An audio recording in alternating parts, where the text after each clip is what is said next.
이 조갑재 대표님이 이제 독특한 시각 중에 하나가 이 주한미군이 있고 미국의 우리 안보를 완전히 의존하는 이 상황에서는 보수가 제대로 생각을 제정신을 못 차릴 거다.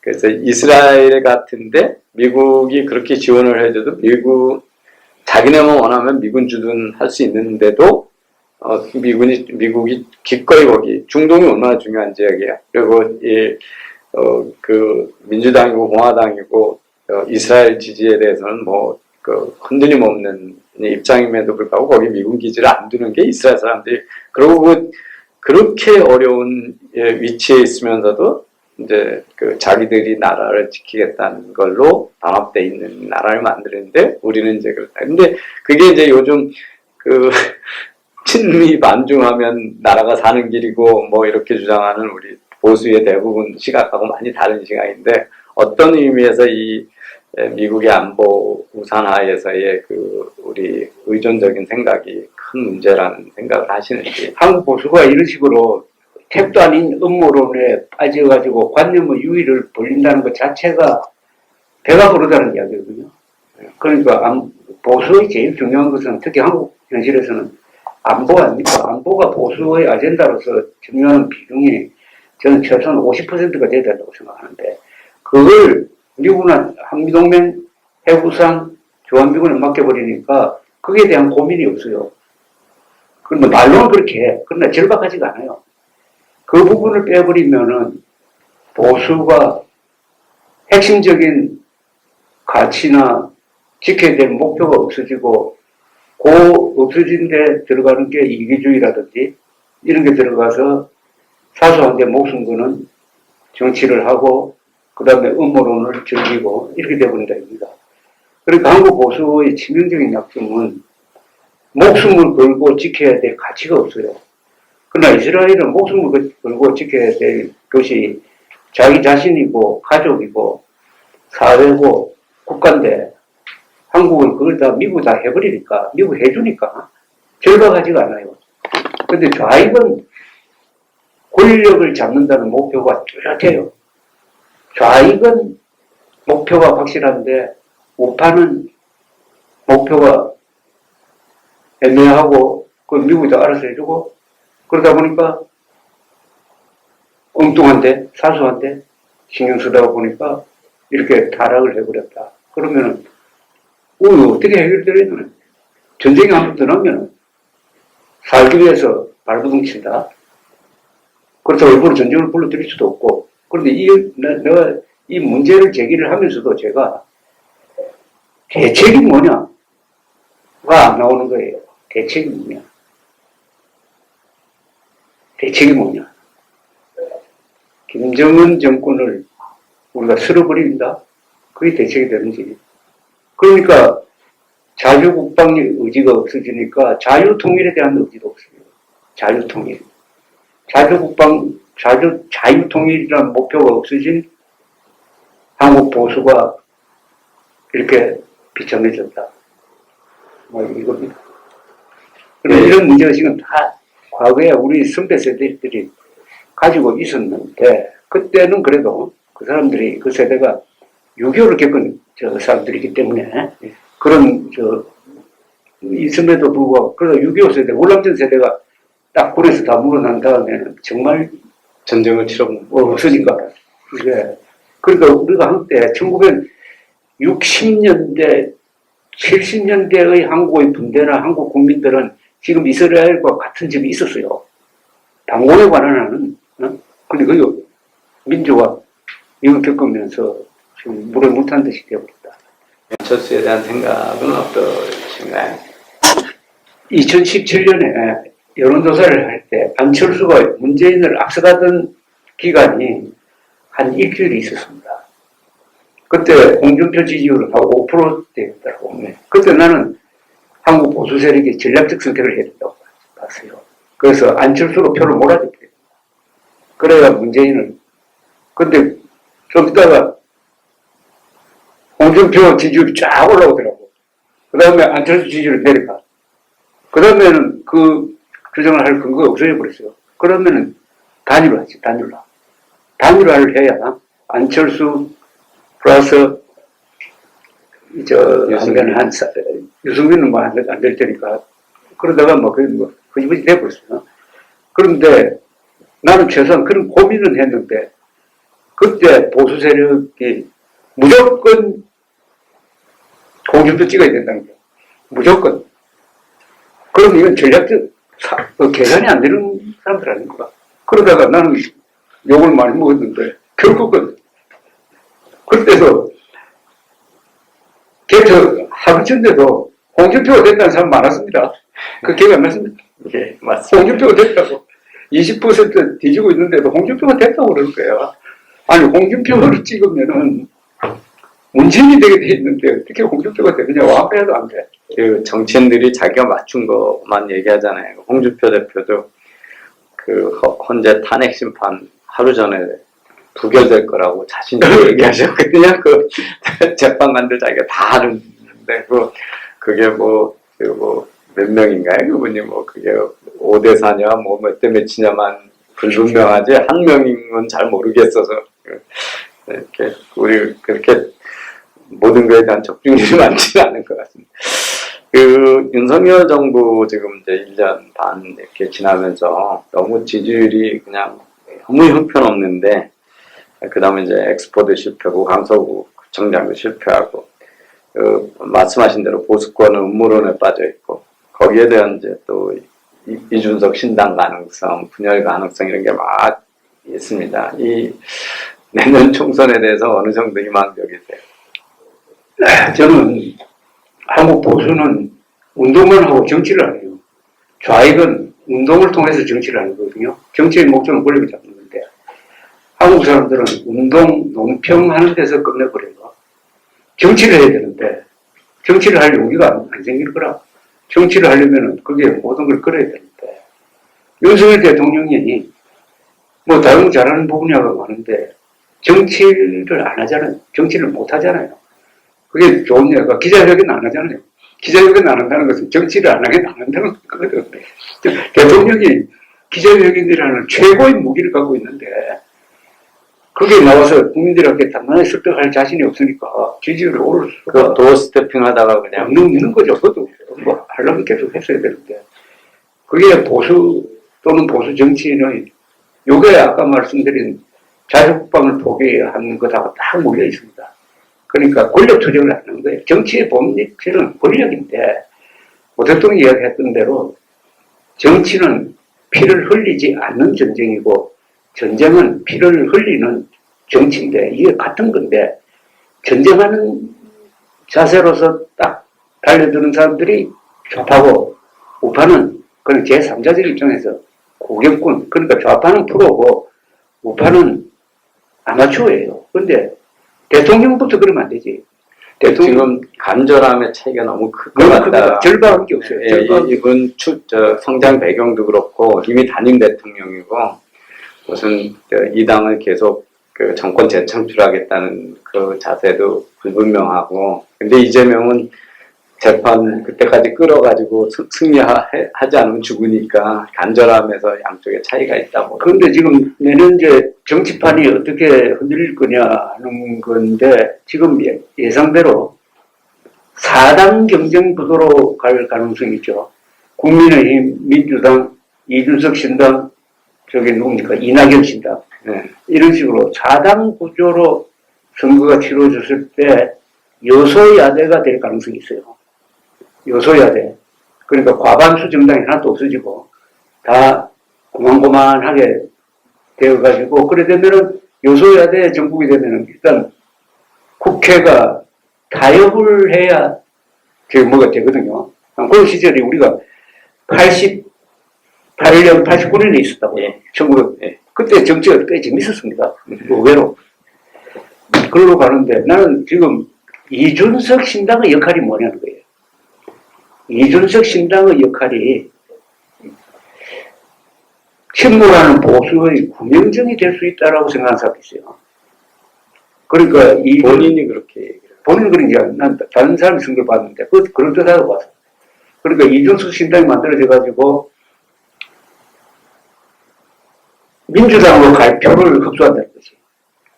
갈표를 흡수하면은 오히려 윤석열 탄핵을 막아주지 않느냐.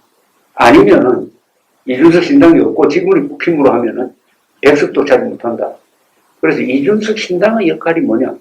이준석 신당, 나는 그래 공학히 생각하는 게 이준석 전 대표가 보수의 기치를 포기하지 않고 끝까지 젊은 보수로 가더라고. 보수를 혁신하자는 이야기를 해요. 그러면은 결과는 음모론 보수와 이준석 보수의 대결 구도가 되는 거 아닙니까? 그렇게 됐으면 좋겠습니다. 이준석에 대한 기대나 뭐 음모론에 대한 문제의식이나 이런 게 저하고 거의 100% 똑같아서 더 드릴 말씀은 없는데, 제가 정치는 정말 어려운 거다 이런 생각이 드는 게, 요새 이용환 위원장 고초당하는 거 보면 그거든요. 저 개인적으로 뭐 위원회도 한두 개 같이 해가지고 훌륭하신 분은 아는데, 정치 시작하자마자 지금 계속 스스로 막 이렇게 넘어지시고 그러는데 어떻게 생각하세요? 오늘로 거의 자포한 거 아닌가요? 예, 자기 발언, 지난번에 이준석 대표한테 한 얘기도 그렇고, 이번에 공천위 원장 자기 시켜달라 이 얘기하면서, 이 양반이 정치 감각이 어떤 분인지 만화가 되고 있는데, 예, 저는 여기에 정색을 하고 따져야 될 문제가, 아니, 이중 국적자가 2012년까지 미국 국적자로 살았던 사람이 특별귀화의 혜택을 받아가지고 이중 국적자가 됐는데, 이 사람이 집권 보수당의 운명을 결정하는 자리에 갈 수 있느냐? 법률적으로도 한번 따져봐야 되는 문제고. 많은 분들은 그냥 한국 국적만 가지고 있는지 알고 있어요. 그러니까 이중 국적이시거든요. 복수. 아니, 그러면은 미국인이거든요. 한국인인데 미국에 가서 미국 국적을 제대로 해가지고 복수 국적을 가진 사람이 집권 여당인 민주당의 지도부에 들어가서 그 민주당의 혁신을 주도하는 게 가능합니까? 나는 법률적으로 이중 국적자의 참정권에 대한 무슨 조건이 있어야 된다고 생각해요. 이게 첫 케이스거든요, 이 사람이. 그러니까 앞으로 이런 일이 계속 일어나면, 그리고 옛날에 이런 일이 있었어요.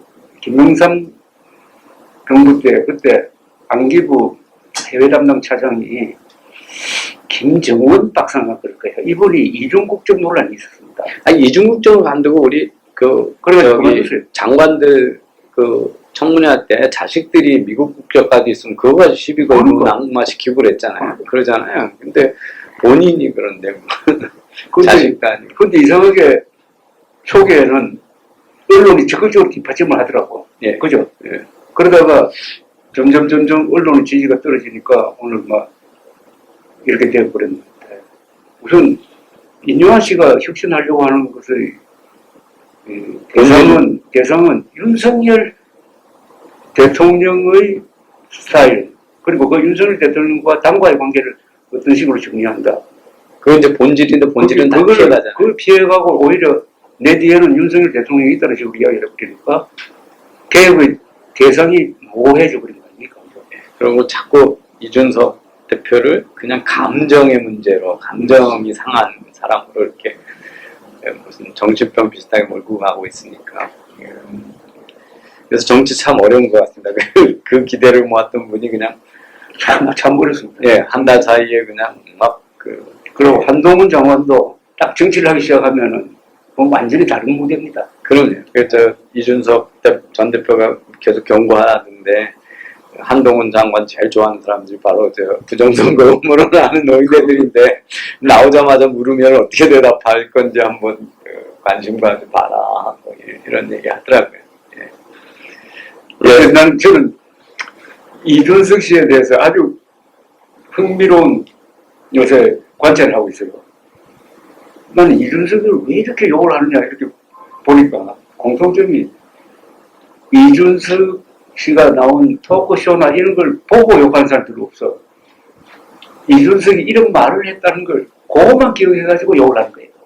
그래서 내가 그 사람한테 여의도 재건축 조합 그거 재밌으니까 그거 한번 보라고.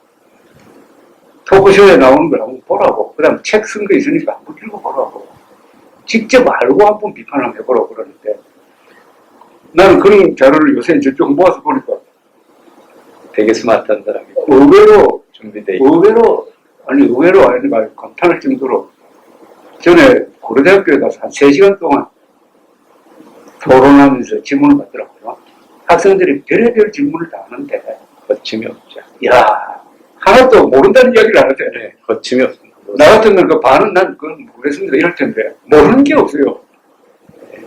그리고 재건축조합 거기 이준석 씨의 장점이 유머가 거기로 굉장히 유연하고 거기서 토론한 2개 주제가 생각납니다. 하나는 왜 언론이 익명 보도를 하느냐 소식통에 의하면 하는 왜 보도를 왜 이런 식으로 하느냐를 가지고 세 사람이 집중 토론하더라고요. 사실 이거는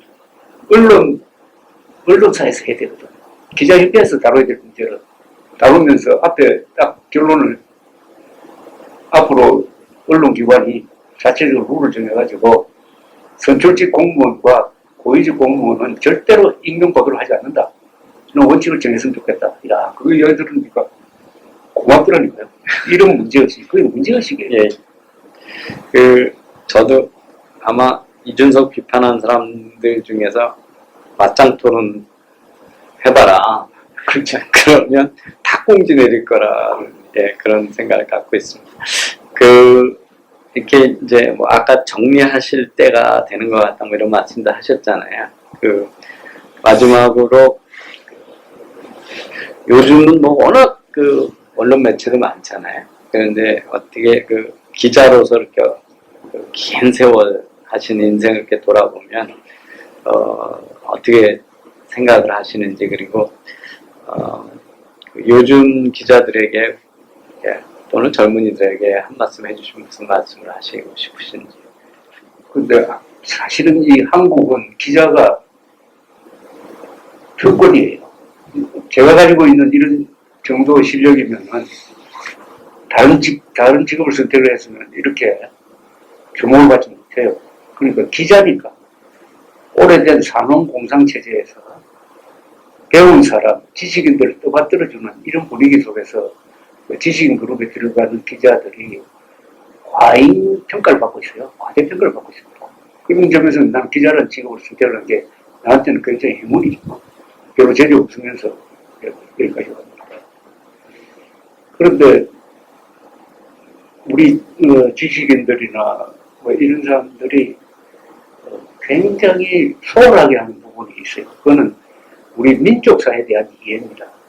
그러니까 우리가 지금 대한민국이 이렇게 서 있는 거는 이게 다 역사적 맥락이 있는데 삼국시대, 통일신라, 고려, 조선, 그 다음에 대한민국이 있는데 그리고 특히 신라의 삼국통일이 우리 민족사에서 가장 위대한 업적이거든요. 신라가 삼국통일을 했으므로 당나라 힘을 빌려가지고 백제 고구려를 멸망시키고 당나라를 쫓아내버리고 한반도를 우리의 보금자리로 삼았다. 그때 당나라는 세계 최대 강국이었다. 그 주체성, 이건 세계 역사에 참 없는 그 공을 세운 김춘추, 문무왕, 김유신, 우리 민족사의 최고 인물인데 이게 바로 대한민국의 건국과 이어지는데 많은 사람들이 신라의 삼국통일이 가지고 있는 위대성을 모르는 거예요. 그걸 알면은 한민족의 일원으로 태어났다는 것이 그렇게 자랑스러울 수가 없거든요. 물론 대한민국의 발전도 위대하지만은 신라의 삼국통일 그리고 신라 삼국통일한 이후에 한 300년 동안 신라란 통일신라가 세계에서 인류국가였다는 걸 모르는 거야. 그러면은 자부심이 없어지잖아요. 저도 참 부끄러운 게 삼국사기를 내가 나이 50대에서 읽었다고. 그거는 학교 다닐 때 읽었어야지. 제일 중요한 역사책을. 근데 삼국사기를 읽으니까 완전히 달라졌어요. 저는 완전히 제가 달라졌습니다. 인간적으로 달라지고. 아니 신라의 삼국통일 이 정도 역사를 가진 나라인데 잠시 역사적으로 보면 잠시지. 조선조 600년 동안 완전히 쇠퇴했지만 다시 일어서는 게 이게 그 앞에 고려 신라가 괜찮은 나라였기 때문에 다시 한국에 와가지고 우리가 가지고 있던 야성이 이렇게 솟아난다 하는 것을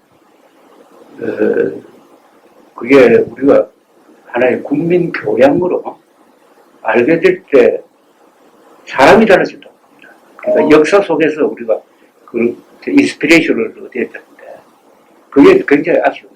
그래서 신라상부통일 하면 많은 사람들이 신채원식 역사를 가지고 사대주의적으로 뭐 짜고 하면 알고 막 그런 말이 안 되지. 네, 그럼 오늘 결론은 삼국사기를 읽어라. 이거로. 삼국사기 안 읽는 거는 기독교 신도가 성경 안 읽는 거 없다고 하십니다. 자, 그러면